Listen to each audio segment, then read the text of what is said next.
Assalamualaikum warahmatullahi wabarakatuh. Jumpa kembali dengan Oke Sajalah Channel yang tentu saja hanya mengupload konten yang Oke Sajalah Channel. Just Oke Channel. Bagi Anda yang belum subscribe, silahkan subscribe, klik like and share agar manfaat dari konten ini dapat tersebar lebih luas. Klik tanda lonceng agar Anda mendapatkan notifikasi setiap kami mengupload video baru.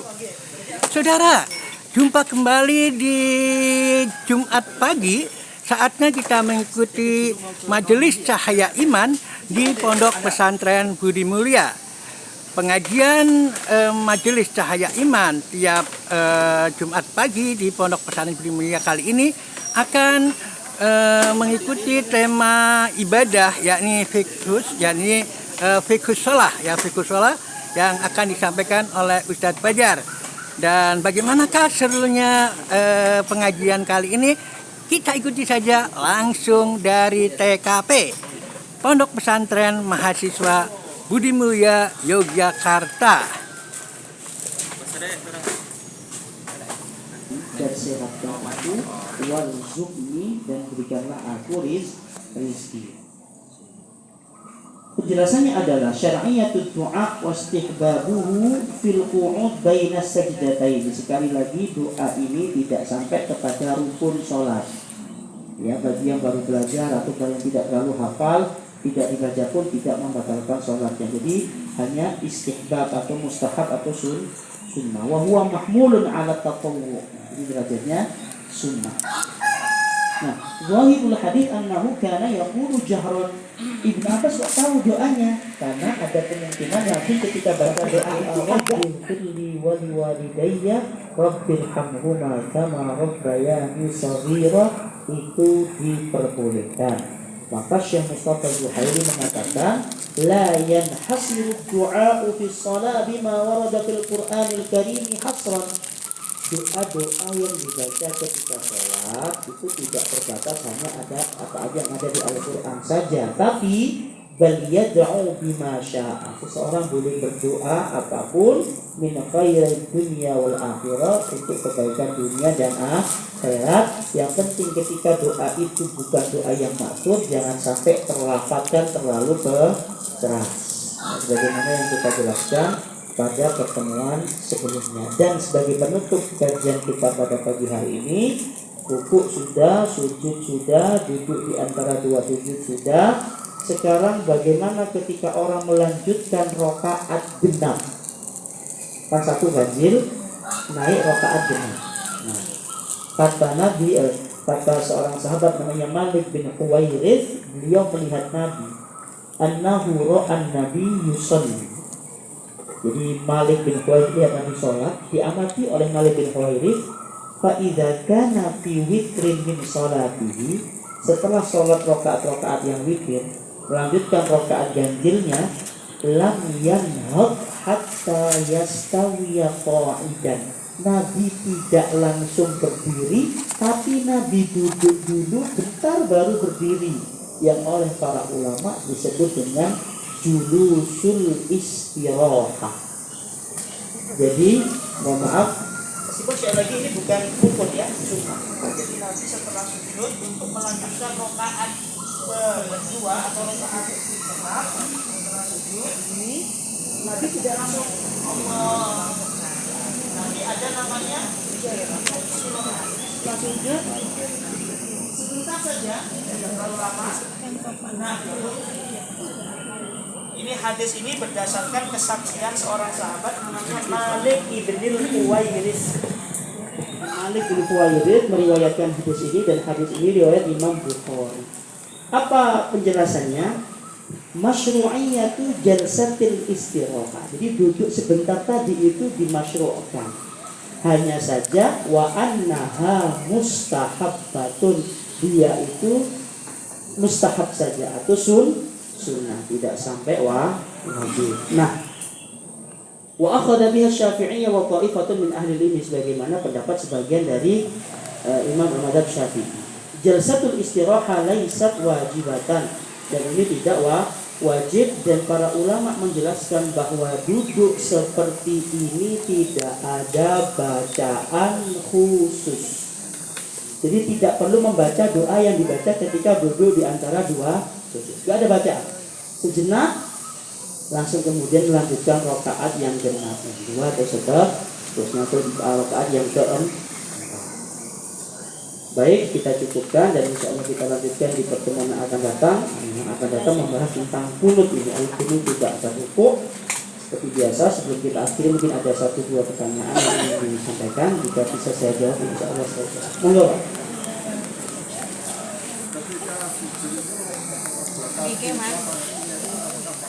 Tidak, telapak kaki tidak dirapatkan. Untuk laki-laki agak direnggangkan dan usahakan yartajihu nahwal kiblat, sama lurus menghadap kiblat. Beda dengan ibu. Kalau ibu-ibu tidak hanya tangannya, kakinya juga kalau bisa tidak terlalu renggangkan. Bukan rapatnya dan kakinya, kedua kakinya tidak rapat. Tangannya terbuka, kakinya juga terbuka. Ini untuk laki. Atau lihat nih, Allah Al-Quran. Waalaikumsalam. Iya. Kenapa nih? Kata Bu. Tidak bergerak. Oh iya. Benar. Iya.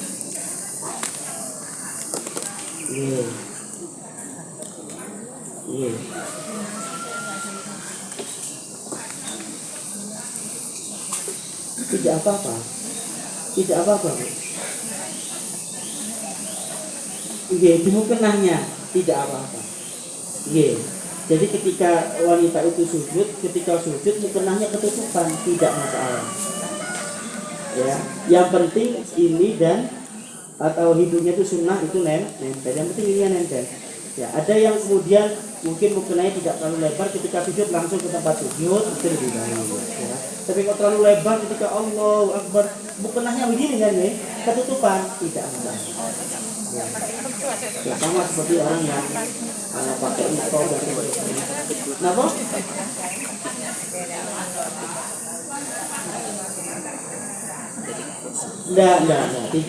Enggak. Mau bergerak mau enggak masalah itu. Yang penting nempel, bukan nempel tanah, nempel tempat. Nah, kalau mau ketutupan mukena, ini ketutupan saja lebih tebal lagi, gitu ya. Tidak masalah. Justru dikhawatirkan ketika orang itu pengen banget nempel tempat sujud, mukenahnya begini, banyak gerakan yang kemudian justru akan menyebabkan batalnya sholat seseorang. Pasti dengan laki-laki tadi pengen nempel banget begini, nanti diginiin lagi sama. Kalau perempuan mau sujud, mukenahnya diginikan dulu. Enggak. Tidak harus, tidak sesakit itu. Iya. Standar tidak terlalu lebar. Pokoknya kalau laki-laki baik kedua lengan atau kaki tidak dirapatkan lah. Ya, tapi dibuka, tapi juga jangan terlalu lebar. Terlalu lebar begini kakinya juga. Yang standar, yang lurus, yang penting intinya kata para ulama itu jangan sampai tidak menghadap kiblat. Ya, jadi kakinya mama. Ini kok enggak udah. Iya sih, jangan taruh di situ. Ini tadi kok enggak diedarin, besok lagi minggu depan diedarin. Soalnya ini kadang-kadang ada yang Jangan terlalu begini, nggak punten. Nah, kalau ibu kalau bisa begini, nah agak dirapatkan. Kalau laki-laki begini, lurus. Ini misalkan menghadap ke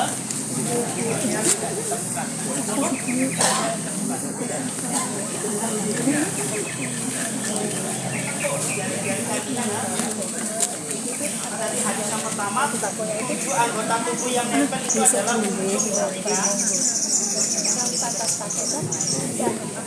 memang sekali lagi Bapak Ibu, hadis-hadis tentang versi kaifiat Nabi ini banyak sekali karena ada yang meriwayatkan bahwa kalau kita melihat ada prakteknya kok beda dengan di kajian Majelis Cahaya Iman, kita jangan tergesa-gesa untuk menyalahkan siapa tahu ada dalilnya yang tidak ada dalam hadis Nurul Ma.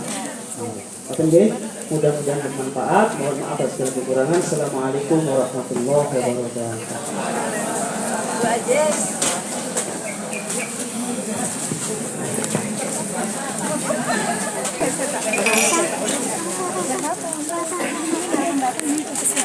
Mana dulu gitu. Depan aku mau mampir dulu gitu loh. Iya.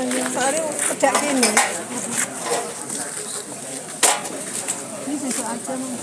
Dewe kata. Ada malaikat sini kan. Alhamdulillah ya Allah. Betul, betul.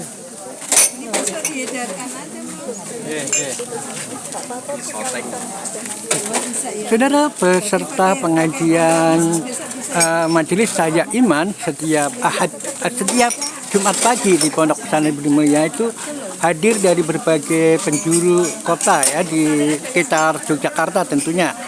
Ada dari Klaten, ada dari Magelang, ada dari Gunung Kidul, Bantul, dan seterusnya ya. Jadi memang tidak hanya lokal Banteng, itu tidak ya. Dan biasanya juga setelah pengajian tentu saja ada tanya jawab dan juga ada hal-hal yang mungkin akan ditanyakan secara intens kepada para pemateri, para ustadz yang mengisinya.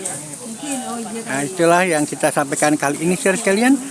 Sekali lagi tonton terus Oke Sajalah channel yang hanya mengupload konten-konten yang oke sajalah channel.